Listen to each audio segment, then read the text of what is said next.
საშინაო სკოლის გაკვეთილებს წარმოგიდგენთ კომპანია Silknet.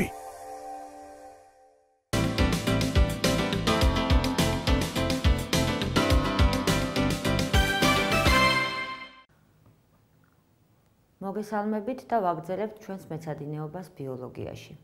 დღეს ჩვენი გაკვეთილის თემა იქნება სასუნთქი სისტემა. გასულ წელს, როდესაც თქვენ ცოცხალ სამყაროს ეცნობოდით, აუცილებლად განიხილავდით ცოცხალის 7 ძირითად თვისებას, რითაც ცოცხალი ორგანიზმები ზოგადად განსხვავდებიან არაცოცხალი ბუნების ობიექტებისაგან. ერთ-ერთი მათგანი, ანუ ერთ-ერთი მნიშვნელოვანი სასიცოცხლო ფუნქცია ეს არის სუნთქვა. სუნთქვა აუცილებელია ცოცხალი ორგანიზმებისათვის, რადგან სუნთქვის პროცესში სხეულში იშლება ის ნივთიერებები, რომელიც საკვებთან ერთად მივიღეთ და საბოლოო ჯამში დაშლის დროს გამოიყოფა ის ენერგია, რომლის ხარჯზეც მთელი სხეული შემდეგ მუშაობს. სუნთქვა არის იმ პროცესების ერთობლიობა, რომელიც უზრუნველყოფს გარემოდან ჟანგბადის თანთქმას და გარემოში ნახშირორჟანგის გამოყოფას. მაგრამ ამავე დროს სუნთქვა უჯრედის დონეზე ჟანგბადის მოხმარებისა და ნახშირორჟანგის გამოყოფასთან ერთად წარმოქმნის ენერგიასაც. კიდევ ერთხელ გიმეორებთ, ამ ენერგიის ხარჯზე მოქმედებს შემდეგ ჩვენი სხეულის ყველა უჯრედი.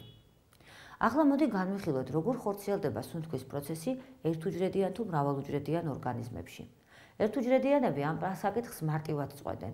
ბიოლოგიური მემბრანის გასწვრივ დიფუზიის გზით მოძრაობს ჟანგბადი გარემოდან უჯრედში, ხოლო ნახშირორჟანგი უჯრედიდან გარემოში. ასეთივე სუნთქვითი პროცესი ახასიათებს იმ მარტივ მრავალუჯრედიან ორგანიზმებს, რომლებსაც სათანადო სასუნთქი სისტემა არ გააჩნიათ. მაგალითად, როგორებიც არიან ნაწლავღოიანები.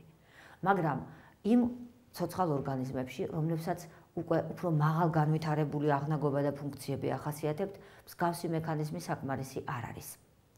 ამ შემთხვევაში უკვე სუნთქვა ხორციელდება არა დიფუზიის, არამედ კონვექციის გზით და ჩნდება სპეციალური სასუნთქი ორგანოები. მოდით ახლა განვიხილოთ ისეთი სასუნთქი ორგანოები, რომელიც ჩვენს გვახასიათებს, ეს არის ფილტვები. როგორ ჩადის ჰაერი ფილტვებამდე, ან როგორ არის მთლიანად ჰაერსავალი გზები მოწყობილი ჩვენს სხეულში. იგი იწყება ცხვირის ღრუთი, შემდეგ ჰაერი გადადის ხახაში. არის ცხვირხახა და პირხახა. ხახიდან ჰაერი გადადის ხორხში, სადაც გაჭიმული არის მგერავი იოგები. ხორხიდან ჰაერი გადადის სასულეში, ანუ ტრაქეაში. სასულე შემდეგ იტოტება ბრონქებად და ბრონქიოლებად. ამ ბრონქიოლების ბოლოში კი მოთავსებული არის პატარა გაფართოვებული ბუშტუკები, რომლებსაც ვუწოდებთ ალვეოლებს. ალვეოლების ირგვლივ, როგორც ხედავთ, არის კაპილარული ქსელი. სწორედ ალვეოლებში ხდება გაზთა ცვლა სისხლსა და ჰაერს შორის. ასეთი აღნაგობა აქვს ძუძუმწოვრების ჰაერსავალ გზებს. ფილტვები გამოირჩევა ასეთი რაღაცით. ისინი გარედან დაფარული არის პლევრით. პლევრა შედგება ორი ფურცლისაგან, ვისცერალური და პარიეტული. ვისცერალური ფურცელი პირდაპირ აკრავს ფილტვს, ხოლო პარიეტული ასდევს გულმკერდის ღრუს. გულმკერდის კედელს შიგნიდან. პლევრა შედგება ორი ფურცლისაგან, ვისცერალური და პარიეტული ფურცლებისაგან. ვისცერალური ფურცელი უშუალოდ ფილტვს აკრავს, ხოლო პარიეტული ფურცელი გულმკერდის ღრუს შიგნიდან ეკვრეს. მათ შორის სივრცე არის ვაკუუმი, ანუ აქ ჰაერი არ არის. საბოლოო ჯამში სწორედ ეს ვაკუუმ სივრცე განსაზღვრავს იმას, რომ შესუნთქვისას ფილტვები იჭიმება, რადგან ვაკუუმს ამწოვი მოქმედება ახასიათებს. პლევრის ღრუ თითოეულ ფილტვს თავისი აქვს, ამიტომ ღმერთმან უქნას და თუ რაღაც მიზეზის გამო ერთ-ერთი მათგანი დაზიანდა, რის შედეგადაც ფილტვი დაიჩუტება, მეორე ჯანსაღ მდგომარეობაში იქნება ასე, რომ ადამიანს კლინიკამდე ნამდვილად მიიყვანთ, რომ იქ დახმარება აღმოუჩინონ. რაც შეეხება ახლა იმას, თუ როგორ მოძრაობს ჰაერსავალ გზებში ზოგადად ჰაერი. კიდევ ერთხელ რომ ვთქვათ, ესე იგი ცხვირიდან ეს გადადის ცხვირხახაში, შემდეგ ხორხში, სასულე, ტრაქეა, ბრონქები, ბრონქიოლები, ალვეოლები. რა განაპირობებს ჰაერის ასეთ მოძრაობას? ამისათვის აუცილებლად უნდა მოხდეს გულმკერდის ღრუს მოცულობის ცვლილება.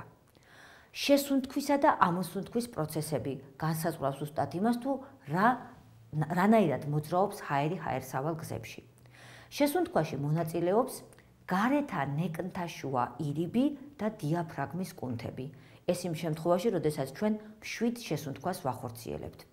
გარეთა ნეკნთაშუა და დიაფრაგმის კუნთები, რომელთანაც შემოდის სომატური ნერვები, შესუნთქვის დროს შეიკუმშება. ეს გამოიწვევს გულმკერდის ღრუს გაფართოებას წინა, ვერტიკალური და გვერდების მიმართულებით. ვერტიკალურად გულმკერდის ღრუ ფართოვდება, რადგან დიაფრაგმა შეკუმშვისას დაბლა დაიწევს და დააწვება მუცლის ღრუს ორგანოებს. ხოლო ნეკნთავ-ცრუა კუნთების შეკუმშვის გამო ნეკნები აიწევს ზევით და განზე, მკერდის ძვალი ოდნავ წინ წამოიწევს და საბოლოო ჯამში გულმკერდის ღრუ გაფართოვდება წინა და გვერდითი მიმართულებით. ამ გაფართოვებასთან ერთად პლევრის ღრუ გაიჭიმება და აქ წნევა გახდება ატმოსფერულზე ნაკლები, რაც საბოლოო ჯამში განაპირობებს ფილტვების გაჭიმვას. ჰაერი ატმოსფეროდან გადადის ალვეოლებში. რაც შეეხება ამოსუნთქვას, ეს პასიური პროცესია. თუ გახსოვთ, ჩვენ ვახსენეთ, რომ თავის ტვინის ვაროლის ხიდში გვაქვს შესუნთქვისა და ამოსუნთქვის ცენტრები. აი სწორედ აქ გვინდა ეს ინფორმაცია ახლა გამოვიყენოთ. ამოსუნთქვის განხორციელებისას ამოსუნთქვის ცენტრი შეაკავებს შესუნთქვის ცენტრს, ეს ხდება მშვიდი ამოსუნთქვისას და უბრალოდ მოდუნდება გარეთა ნეკნთაშუა ირიბი და დიაფრაგმის კუნთები. ამ მოდუნებას მოჰყვება ის, რომ მუცლის ღრუს ორგანოები დიაფრაგმას ისევ ამოდრეკავს გულმკერდის ღრუში, ხოლო ნეკნები თავისი სიმძიმით დააწვება კუნთებს და გულმკერდის ღრუს შევიწროვდება. როგორც კი გულმკერდის ღრუ შევიწროვდება, პლევრის ღრუში წნევა ისევ აიწევს და საბოლოო ჯამში ფილტვები დაიჩუტება. დაჩუტვისას კი ნახშირორჟანგით მდიდარი ჰაერი ალვეოლებიდან ამოვა ჯერ ბრონქიოლებში, ბრონქებში, სასულეში, შემდეგ ხორხში, ხახაში და ცხვირის ღრუთი გამოიყოფა გარეთ. საბოლოო ჯამში მოხდება გასთაცვლა ატმოსფეროსა და ორგანიზმს შორის. ეს რაც შეეხებოდა მშვიდ შესუნთქვას, მაგრამ იგივეს ვერ ვიწყვით ღრმა შესუნთქვასა და ამოსუნთქვაზე. ამ შემთხვევაში, რა თქმა უნდა, დამატებითი კუნთები იღებს მონაწილეობას. ღრმა შესუნთქვისას ეს კუნთები განაპირობებს იმას, რომ გულმკერდის ღრუ ძალიან ფართოვდება. საბოლოო ჯამში ჰაერი დიდი რაოდენობით შედის ფილტვებში. ღრმა შესუნთქვისას ჩვენ შეგვიძლია განსვასვროთ ჩვენი ფილტვების სასიცოცხლო ტევადობა, ანუ ჰაერის ის მაქსიმალური რაოდენობა, რომელიც შეიძლება ფილტვმა დაიტიოს. ეს არის სასუნთქი ჰაერი, დამატებითი და სარეზერვო. სასუნთქი ჰაერი არის ჰაერის ის რაოდენობა, რომელსაც ჩვენ მშვიდი შესუნთქვისას შევისუნთქავთ. ეს საშუალოდ სადღაც 500 მილilitrამდეა. ღრმა ამოსუნთქვისას სასუნთქი და დამატებითის გარდა ფილტვებიდან კიდევ დამატებით 1500 მილilitrამდე ჰაერი შეიძლება ამოვიდეს, რომელსაც სარეზერვო ჰაერს უწოდებენ. ჯამში ეს სადღაც 3500 მილილიტრი გამოდის, მაგრამ მინდა გითხრათ, რომ 3500 მილილიტრის სასიცოცხლო ტევადობა ყველა ადამიანს არ აქვს. ფილტვების სასიცოცხლო ტევადობა დამოკიდებულია თქვენს ასაკზე, თქვენს სიმაღლეზე. ასე რომ ეს გამოითვლება სპეციალური ფორმულებით, რომელიც გოგონებისთვის ცალკეა და ვაჟებისთვის ცალკე. ამიტომ ამ ფორმულის გამოყენებით ყველა ადამიანს ეს მისთვის ინდივიდუალური ექნება. რაც შეეხება 3500 მილilitrს, ეს უბრალოდ საშუალოდ ლამაზი და მრგვალი რიცხვია აღებული. ფილტვების სასიცოცხლო ტევადობა ადამიანს ფიზიკური ვარჯიშის შედეგად რა თქმა უნდა შეეცვლება და სასიცოცხლო ტევადობა მოიმატებს.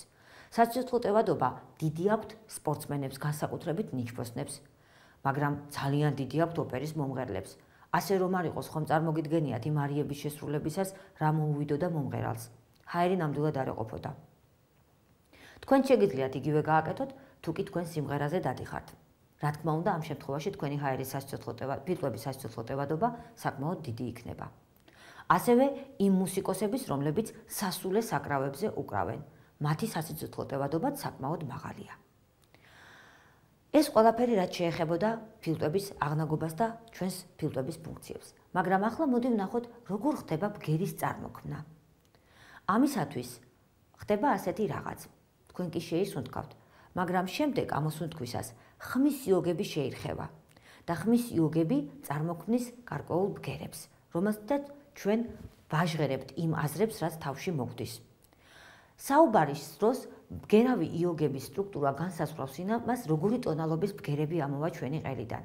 ბგერავი იოგები ასაკის მიხედვით იცვლება. რადგან სანამ თქვენ პატარები ხართ, გოგონებისა და ვაჟების ხმა დიდად არ განსხვავდება ერთმანეთისაგან, მაგრამ შემდეგ, როდესაც სასქესო ჰორმონები ინტენსიურად იწყებს სხეულში გამოყოფას, მგერავი იოგების სტრუქტურა უკვე იცვლება. ვაჟებში ის უფრო მოდუნებულია, ამიტომ მათ მიერ გენერირებული ბგერები უფრო დაბალი ტონებია. გოგონებში კი მგერავი იოგები უფრო დაჭიმული და წვრილია. ამიტომ მათ მიერ წარმოქმნილი ხმა გაცილებით უფრო წვრილი და მაღალია. თუმცა გარკვეული მიზეზებით შეიძლება ეს შეიცვალოს. როგორ და რანაირად, ამაზე ჩვენ შემდეგ მეცადინეობაზე ვისაუბრებთ. ამჯერად კი გემშვიდობებით, გმადლობთ ყურადღებისათვის, მომავალ შეხვედრამდე.